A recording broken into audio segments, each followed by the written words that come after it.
Assalomu alaykum oyijon, yaxshi dam oldinglarmi? Buringni zooparkda ishlaydi degding, uyga hayvon olib keladi demagandim-ku. Meni hidimga o'rganganda oyijon, ozgina katta buvosini berib yuboraman. Bu hali katta ham bo'ladimi? Yumaloqcham, o'zi shirinchamsan. Men bolamni ham bunaqa erkalamaganman-ey. Zebo, bu o'rtamizda uxlash shartmi? Bitta o'zi uxlashga qo'rqadi, endi 6 oylik. Zebo, soatimni ko'rmadingmi? Men qattan bilaman, turgandir o'sha yerda, qarasangiz-chi. Oyijon, bittaga ko'payishamiz. Bezakansiz, lekin xursand bo'ldim. Endi men ham nevara erkalataman, ha? Yo'q, unaqa mehmon emas. Qanaqa mehmon? Mana. Fil bilan jirafa ham olib kelmabsiz-da, kelin. Bo'ldi, olib kelaymi? Birga yashayverardinglar, o'g'lim bilan ketaverardilar safarga.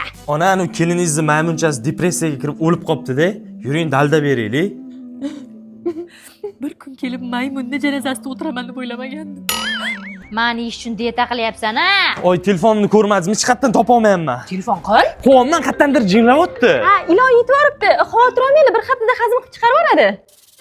Kelin, ana shervatchingizga go'sht beruvdim, yemasdan menga qarab turdi. Ha, u kattaroq go'sht yeyish xohlaganda. Nafasingiz yana tushsin. Nima qilyapsiz? Idish yuvotdim. Nimada? Bavida. Buni qanaqa ishlatadi? Qarang, tog'oraga bavini solamiz, keyin qaynoq suv solamiz. Yuvilishi kerak, chirt bo'lib ketgan idishlarimizni solib 10 daqiqa kutamiz. Keyin suvda chayvoramiz, bo'ldi. Qarabsizki, 10 yildan beri yuvilmagan dog'li ham top-toza bo'ladi, qaling. Zo'rku. Eshitdingmi? Yugurmasam bo'lmaydi, tualetga ulgurmayman.